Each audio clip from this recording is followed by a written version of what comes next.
gardening बु पामजबा मीगैगी tips अमा हाइतारेने सिगी पांबी the तइसे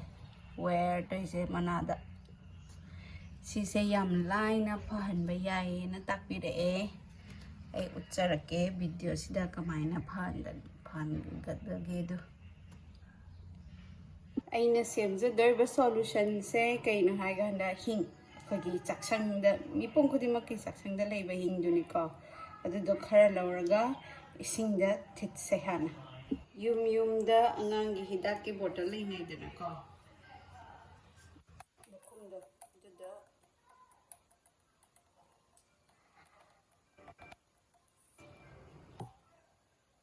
की चांग येलो लाइन से फावदा लौरनी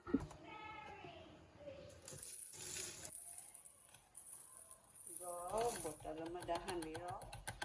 1 लीटर की बोतल अमदा हापिरो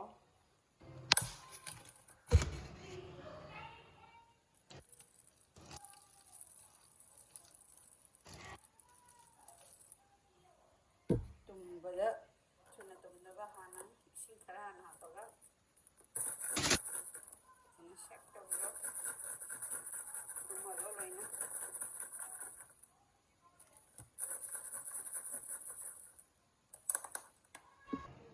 खरा तुम्मेको तो है ऐसी चीजें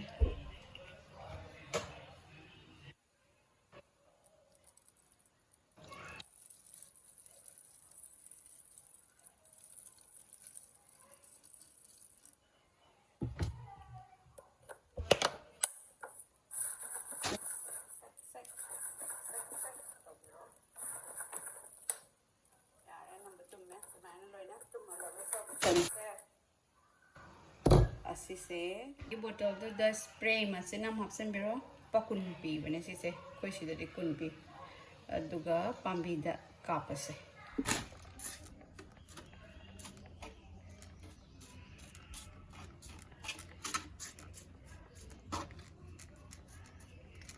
इनमुक्ता कापसन बिरो लेबा केसो सिदे मना डायरेक्ट सो कापो चावे याबो पने केसो कायदेबा एगी उमरोक से फजराद्रा इना थादोपने उमरोक जरा सेमगा मपांबी मंगा थादोए गमलारा अदगी चेंगी बोक खावर खरा लौरगा खरा गम थादोखिगे से लई बोक खाव चेंगी इसिनदे मोक थाबदा अदगी गेंदेम थाबदा लेद्रसु यारे गमलागा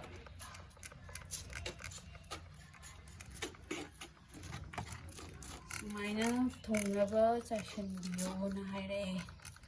एग्रीकल्चर द साइंटिस्ट अमा लई जोधपुर द एग्रीकल्चर डिपार्टमेंट काजरी द हाइतारे काजरी जोधपुर द माना तालपने अतोपसु खरा ताकपिरे एक दिन ताबगी दुना मथंगी वीडियो द उच्चरागे